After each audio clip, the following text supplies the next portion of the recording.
A very good evening to all the viewers today. Thank you so much for all the subscribers and viewers for supporting my channel, Crazy Geek. So, Crazy Geek is a YouTube channel that actually bridges the gap between what you study in your college or university and what you actually work at your workplace. So, this is what I've been doing. I've been inviting a lot of speakers all around the world. Today, we have a phenomenal woman, Ms Alicia, all the way from Malaysia. Before going into her qualifications and her introduction, I'm going to share a little bit about myself. My name is Ms Lavanya and I am an ACCA tutor for Associated Chartered Certified Accountant, Audit Papers, Advanced Audit and Assurance, as well as Audit and Assurance. So hi Ms Alicia, how are you doing? Fine, thank you Lavanya. Thank you for inviting me. Great. So a little bit about yourself. Where are you from? Yeah, basically, my name is Alicia and I teach at Inti International College, Penang. I'm actually based with the School of Business. So I teach accounting modules from year 1 to year 3. So among the papers I teach accounting professional, business life cycle, effective governance, taxation, financial reporting, etc. So I've been doing it for the last 10 years, actually, since 2012.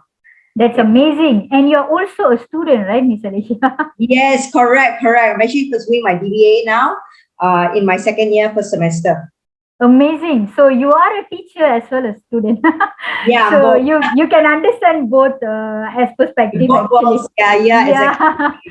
Okay, so let's go into our first question, which is there a gap between what you studied and what you apply at work? And if there is any, please do advise us on how to bridge that particular gap. Right. Basically, I would say when we are studying, right, we study a lot of the theoretical part of it. So, for example, we learn about the double entry bookkeeping. So many students will often wonder, why are we learning this? When we go out to the working world, you're going to be using, the accounting system. So why learn that is because at the end of the day, when we do, for example, tax computation, we need to understand the double entry that happens at the back. So that is why we need to actually understand and go to school and learn about this. And then we will apply that in the work. So in terms of bridging the gap, I still believe that, we need to go for short courses. We can pursue short courses. Available online, for example, like Coursera, FutureLearn, Udemy, and all this. They actually have really, really good courses for students to take. And it's also not going to be that expensive because they run a lot of promotions. I've seen myself. So students should be doing that. In addition to that, as an accounting student, accounting finance student, IT is very important. So I always tell my own students that, you can go and pursue, especially Excel. A lot of people think that Excel is just about, the formulas, but unfortunately, a lot of students don't understand that Excel in the intermediate form and advanced is very, very important. So this is something that people don't talk about. So that's one. And in addition, if you're talking about from students' perspective, you can't just tell students, oh, go and bridge the gap. Yeah. But we need to tell them what to do, right? So in terms of the technical, we talk about technical skill first, like I was telling just now about Excel. That is important. There's also coding coming into the picture now because with the involvement of technology today, Industry 4.0, so it's important to know about technology. Other than that, I would say the soft skills because if we know the knowledge, but we can't communicate, I think that's going to be a huge disadvantage to any student, no matter what. Even if you got a distinction, you got graduate first class honors, but if you can't communicate, you don't have the right soft skills, then it's also no point, right? So at the end of the day, I tell the students that to whoever listening to this is you need to understand that when you go to university or college, it's not just about the academia that's important, but it's also about when of course, the end of the road, we all want to, get ACCA, we want to get a degree in accounting, we want to get accountant and all that. But we have forgotten that actually if we can't communicate this out, how are we going to get a job? How are we actually going to climb the ladder? That's one thing. So when we do courses like I teach my students emerging issues, for example, right? So they do actually do debate. So the debate actually enhances a student's capability to talk and to actually convey the ideas. So it's not only going to college, university, it's just not getting the degree, but it's about the skills that are being learned about critical thinking, analytical, communication, oral and written form. So all that is important. Amazingly said, Ms. Alicia. I think that will lead to our second question, which is if anyone wants to pursue in accounting field especially, what is the first step they need to do at their college or university itself? What they must do when they're going to, Yeah. they want to, the first step or just before they join? This is no first step, which means they are already in this field. They're Okay. already studying, but Okay. they want to become an accountant, Right. in the future. So what's the first step they can do in order to maybe bridge the gap or things like that? Actually, I would say if you're talking about year one, student, okay, I can take my own example right now. So I'm teaching this group of students, accounting professionals. So what I tell them is I will introduce a lot of different things because a lot of people come in to accounting field, not thinking that they're going to become an auditor. This is no lie. If you go ask any accounting student, first thing you say, okay, what are you going to do after you graduate? Auditor. But however, whenever I teach this accounting profession, I tell my students, you know what? You're not just going to become an auditor. There's a lot of opportunities out there. So what I'll do, I will introduce them to different fields of study, so that as they are progressing on in their career or in their studies at the university, they're going to be able to explore. So I will tell them, okay, if you are interested in, financial reporting, you're interested in audit, then ACCA will be something that you want to do in terms of qualification wise. Or if say you're interested in taxation, then you may want to go pursue a sitting Chartered Tax Institute of Malaysia. So what they need to really do in the first stage or first year is to actually read up a lot about what is happening out there. Because I believe, Lavanya, a lot of students, they think that, the theory is very, very important. Yeah, I don't discount that fact. Theory is important, but we want to look at how is this applied. So when I teach, I tell my students, I'm not a firm believer of slides. I really dislike slides. Honestly, if I want to put that, I tell my students, if you want me to read with you, then you don't come to my class, because I'm not here to do that. I'm here to teach you, okay, these are the concepts, but how is this applied into the real world, right? I mean, that's what we want to know. So reading what goes on in the world, when we're talking about, say, accounting concepts such as going concern. Okay. We tell students, okay, going concern means, ability of companies to continue. Yeah. But the thing is, when you tell a student that, they were like, okay, I know the definition, so what? What is that? So currently, with the current generation that we are seeing, Generation Z and whatever generation is coming out, if you're going to tell them the theory, then they are going to be, So what I'm saying is the first year, students should be exposed to all the different types of news. They should be reading all kinds of news that comes in. Lecturers themselves needs to be, bringing that to the classroom, not just telling them, okay, these are the theory, blah, blah, blah. Because I have applied this, and when I teach my students the theory, and when I actually bring in the practical aspect, I get their attention. They get into it. They're like, oh, I'm learning it because of this. So when I tell them, I'm not teaching you fiction here, I'm teaching real stuff. So I think that is very important. And also talking to people, networking. A lot of people, they don't think that networking is important. They think, oh, I'm in my final semester now. Let's go to LinkedIn. Let's get connected to people. Yeah. And I'm like, okay, no, this is not right. You need to start it now, in year one itself. So that is important. It's not about, because at the end of the day, students, to prepare them for the workforce, it's 3 to 4 years. It doesn't just start in the final year, Lavanya. This is what a lot of people should be doing, accounting educators should be doing, so that they can bridge the gap, like you said, between the study and the work. Another thing that I would say to bridge the gap of the students is to get engaged in the activities that, the university does, in terms of industry guest lectures, international guest lectures, employer projects. All these kind of things will actually allow the student in the 3-4 years they're with us at the university, by the time they graduate, they'll be able to say, oh, wow, okay, I don't just have a degree, but I have also built up all the skill set required to function in the profession. Yeah, amazingly said. But Ms Alicia, I'll be very truthful with you. I'm the student who was super quiet in my entire 4 years of my bachelor, my degree program, diploma and degree. I was the very quiet one, which is I was just a very theoretical student, okay? Very theoretical student, went internship in my final year of degree only. That's when I realized, oh my God, all these years I've wasted. I had so much of time, but I didn't use it properly. When I think that's why I should bring up this Crazy Geek YouTube channel. I want to share this so that the students doesn't make the same mistake, which I did, and I'm regretting a lot, right? So there's no point of regretting it. So, moving forward to share my experiences with students and all of that. Thank you so much for telling that. I think that is needed for every student there. Okay, I think last two questions we can go, yeah. What are the challenges the students face when they start applying the knowledge at work based on your experience?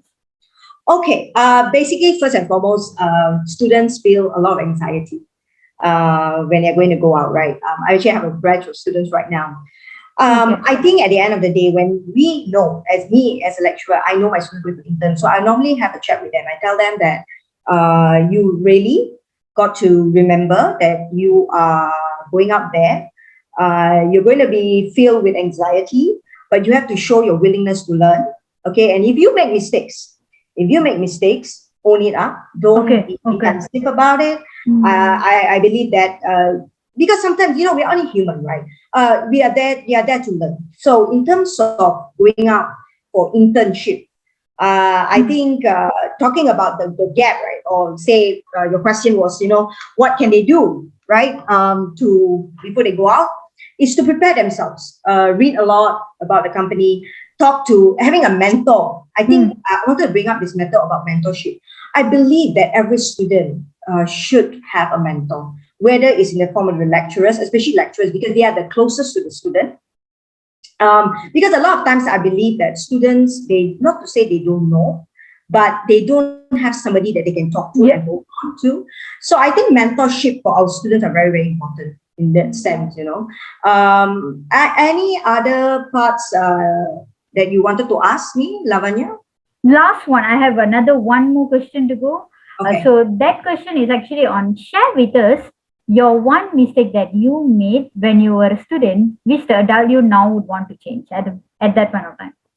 What did I do? Yeah. When you were Actually, younger, yeah, you feel like, oh, I think I should change that, you know? Yeah. I'm quite happy with my journey as a student. I don't really believe that from the university days.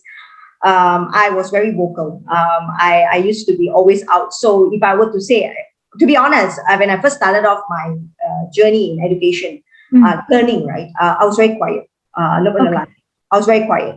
But then over the years in the university, I decided to, I need to go out. I need to build my communication skills because I can't be in my shell forever. So if I were to say, did I do any mistake? I don't think so, really, in that sense. Okay. But Okay. I hope when I was a student back then, my lectures were like what our lectures are doing now, where we go through Okay. a lot of things, we share a lot with our students in terms of career prospects. But there's one thing that I have to say, my lecturers that taught me in the university, I think they really told me, there's this one particular lecturer, he's passed away, but he told me once during the class time, think about where do you want to be? How do you want to be remembered? Because you're not the Mm. only one who's graduated Yeah. with accounting and Exactly. finance, right? So what do you want to be? How do you want to position yourself in the Mm. market? So I tell my students this, you are not the only one coming out, right? Graduating in the future. So in terms of mistake, personally, I don't believe I really made a very huge mistake. I think every mistake makes us a better human being, I Yeah. would say.